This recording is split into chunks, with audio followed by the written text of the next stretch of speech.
Munugode voter మహాశైలకు నమస్కారము. BJP వాళ్ళు గతంలో కూడా దుబ్బాక ఎన్నికల సందర్భంగా మరి దొంగ వీడియోలు టీవీ9 పేరుతోటి కూడా ఒకటి తీసుకొచ్చి మరి కాంగ్రెస్ అభ్యర్థి టీఆర్ఎస్ కమ్ముడు పోయిన దుష్ప్రచారం చేసిరు.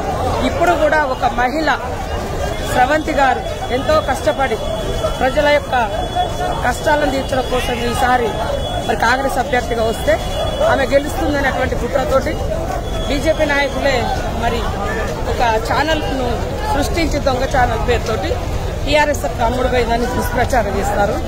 దయచేసి నమ్మకండి, ఆడబిడ్డను దీవించండి. ఈ దుష్ప్రచారాల మీద గెలుస్తామని శ్రమపడుతున్నారు, తప్పు. దయచేసి మునుగోడు ప్రజలు ఎవరు కూడా బీజేపీ వాళ్ళు చేస్తున్నటువంటి ప్రచారం లెక్క స్రవంతి మరి ఏ టీఆర్ఎస్ నాయకులతో కుమ్మక్కు కాలేదు. కాంగ్రెస్ పార్టీ పేదల పార్టీ, కాంగ్రెస్ పార్టీ సిద్ధాంతం మేరకు పనిచేయడం కోసం వచ్చింది. అర్థం చేసుకుని ఆమెను ఆశీర్వదించగలరని అందరినీ కోరుతాం. హాయ్ ఫ్రెండ్స్, మా టుడే టుమారో యూట్యూబ్ ఛానల్ చూస్తున్నందుకు చాలా థ్యాంక్స్. మరిన్ని లేటెస్ట్ వీడియోస్ కోసం వెంటనే సబ్స్క్రైబ్ చేయండి. అలాగే ఈ బెల్ ని కూడా రింగ్ చేసేయండి. మా నోటిఫికేషన్స్ అన్ని మీ మొబైల్లో వస్తాయి. అలాగే మా వీడియోస్ మీకు నచ్చితే లైక్ చేయండి, షేర్ చేయండి, నచ్చకపోతే కామెంట్ చేయండి.